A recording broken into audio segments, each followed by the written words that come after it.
Hey, so I'm going to try and really quickly dispel the myth that homeschooling is for the elite or the privileged.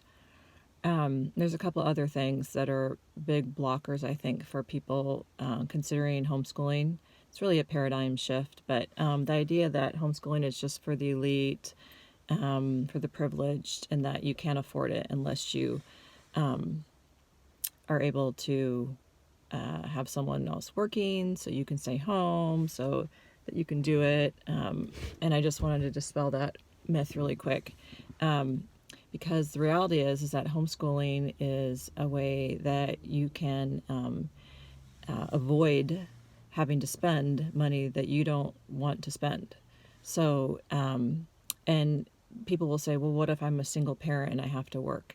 Well, I think what people don't understand is that homeschooling does not mean that you are home in your home all the time and having to, and you're looking for someone to babysit your kids because you have to work. So that's another shift in the thinking. But being homeschooling or schooling at home just means that the home has the authority over the schooling. The home, the family decides how you are schooled. It doesn't mean that you're inside of your home. Now, some people are. I will say, for the most part, most homeschoolers are not home as much as people that have their kids in public school. The kids themselves get to not get to go and be free and go wherever they want to go with their family. Whereas in public school, you are trapped in a building for 6 hours and then have to stay really quiet in a seat or really quiet in the hallways. Whereas schooling at home, the home has the authority of how you are schooled. And so that'll lead to the thing where you can give an idea for someone who's like a single parent that has to work.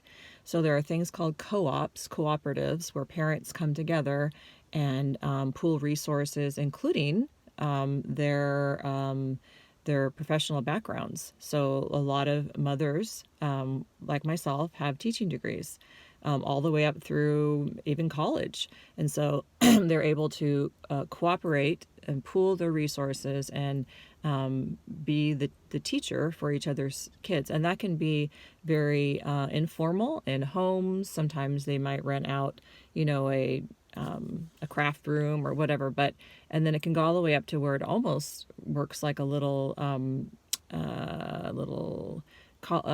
community college. Even it feels kind of like a private school, but it doesn't cost the cost of a private school. So there are parents I know that are single that can drop their kids off at these cooperatives where other like-minded homeschooled students and their professional, probably better equipped adults can teach your kids certain subjects that maybe are not something in your wheelhouse. And those parents can be working during that time. So the idea that you are going to be trapped in your house and you are the teacher that needs to be acting like you have a teaching degree and you're going to be running a classroom just like the teacher, none of that is what homeschooling is. Homeschooling, I'll say it again, means that the home, the family, has taken back the authority of their child's learning, and they get to decide how they're going to learn. Now, there is an issue where parents have gotten used to having free childcare. I would say that public school, which are government schools, that's a whole nother discussion, have just really given parents the idea that they are a proper place to take their kids to be cared for. Childcare, like the government is your daycare basically, and then you have the freedom to not take care of your kids, which is a sad idea, the freedom to not take care of your kids. Anyway, the government has taken over the care, the daycare, the child care, and so then parents are used to not doing that. And I sadly, I think that that's a big reason why parents defend public schools, which are really government schools, because they are used to having that daycare. Now, there is a whole community of single parents that now absolutely depend on having that free, quote unquote free, it's not free, we all pay for it in more ways than one, childcare, so that you can work during those times that your kid is in school. So if you are a single parent, obviously you need to have a job. And so there are ways to work around that where you can still have your kids out of government schools and able to work. And one of them I just suggested is a co-op. And then that's like a subheading under homeschooling, schooling at home, that there's a whole community underneath there that are very supportive of single parents. I see it all the time. And even in those co-ops that might cost a little bit more than, strictly doing it free, strictly doing it online or in a library, they have all kinds of financial offerings to help people that need help so they can do that. So the reality is, and I could have just said this at the very beginning, if you are in America, you can do whatever it is that's most important for you to do. So that is just an absolute in America. There is nothing stopping you in America. Nothing. Short of being a criminal, if you've become a criminal and have a criminal record, then that's really the only thing that stops you in America from doing whatever it is that you really want to do. So with that in mind, that's why they have presented public schools as like this Americana, piece of Americana, baseball, apple pie, the yellow school bus, because then why would you not want to do that? Plus, you get free childcare, So the reality is that public schools are government schools. They are state schools. The state is deciding how your kids think every day for 6 hours, 12 years of their life, and then you pay a bunch of money more for them to do 4 more years of it. It really is like when Justin Trudeau said, I'm going to ask the moms to leave the room. I'm going to talk to your kids. So that's what government schools are. They're saying, parents, I need you to leave the room for 6 hours, and I'll wait.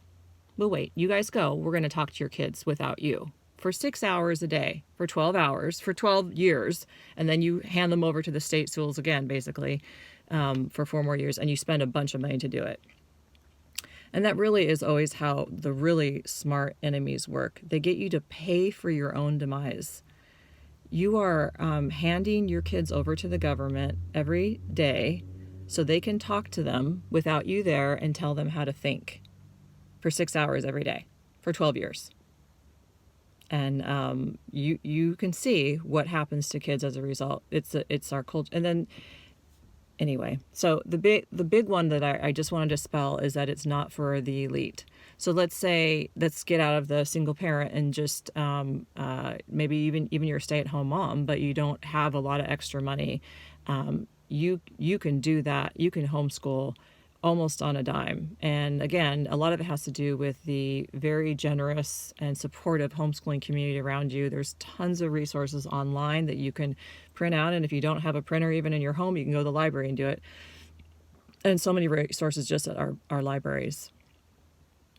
So, and that would have been a great resource all the time, except for now we have to watch out for Drag Queen Story Hour in the public library. So, but you can still get free materials really readily, and then the other thing that I would just say when people start hearing this and thinking, yeah, but what kind of an education are my kids getting if I don't have a teaching degree? Don't you have to have a teaching degree to know how to teach? Okay, well, I'm a school teacher and I have a teaching degree, and I taught for over a decade on both sides of the country, Southern California and Annapolis, Maryland. I've been at Blue Ribbon schools and Title I schools and schools that were trying all the cutting edge. I'm a reading recovery trained teacher. I've been and done it all in the public school classroom, and I will tell you that the kids that learned in my years, I was a very good teacher. I taught authentically, but they were learning because of the parents that they had and what was going on at home. Most kids that learned how to read like they were supposed to had at least 1,000 hours of reading or literacy, a literature-rich environment in their home before they even came to school. So what teachers learn how to do is manage large groups of people. So it's people management. It's getting people to learn how to obey. And as a teacher, I had to do that to survive. So it really isn't the teacher's fault. You have these kids with you for 6 hours in a building, trapped.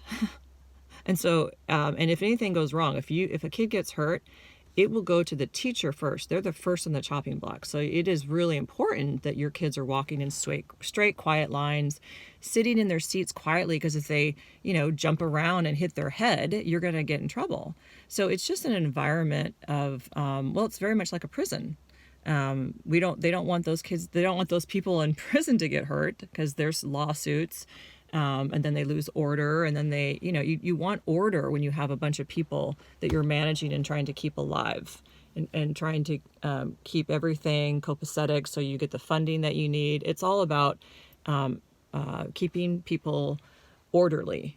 Now, the progressives love that too, because then you're teaching people how to obey, and you're getting people programmed, predictive programming for authoritarianism.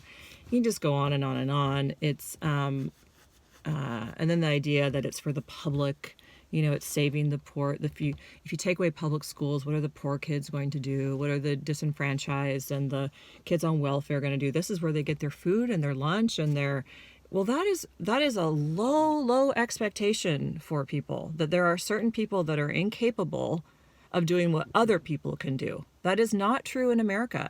There's no race. There's nothing about us if you live in America, and it is unique to America, that you are not able to do what anybody else can do. Nothing. I was raised very poor. I lived on the bad side of town, and my brothers and I just always knew we're not doing this. And I went to college and I paid for it. I'm still paying for it. I mean, you can do whatever it is that you want to do in America. So there really is no excuse. Knowing that families that stay married and stay in the traditional family is the one that it's an easier transition to doing other things where you're putting your family first, and the family is deciding how kids live and how kids learn. It definitely is. An advertisement or an endorsement for the traditional life. Yeah, it's a lot easier if you're married and you're staying in a traditional family to homeschool. So that's an endorsement for traditional life. And not doing that with your family is another choice. And there are choices that we make. So on the front end, if you're thinking about getting married and having kids, and you want to have the best for your kids, then decide to stay married and do what it takes to stay married. Marry a person that would be a good spouse, a good parent, and then stay married. It's pretty simple. And then if that didn't happen on the other end, then you do whatever it takes for the best for your kids, whatever it takes. And right now, I'm telling you, public schools, government schools are not the best for your kids. There are other ways around giving your kids what's best for them, and government public schools are not it. And I'm happy to help you brainstorm in your particular situation, your circumstances, where you are in your community. But I guarantee you there are resources out there to meet whatever it is, the need that you have. And public schools, government schools are not the best thing for your kids, and they're not the only answer. And there are plenty of people that want you to think that and believe that. And it really is... I would even say racist or bigoted to say that there are certain people that can't do what other people can do. It just is not the case. If you live in America, that is just absolutely not the case. So I wanted to just quickly talk about the myth of elite and privilege is homeschooling. And I talked about some other things. Plus I mess with my hair a lot. Sorry. But it is a myth. And if you live in America, you can do whatever you want.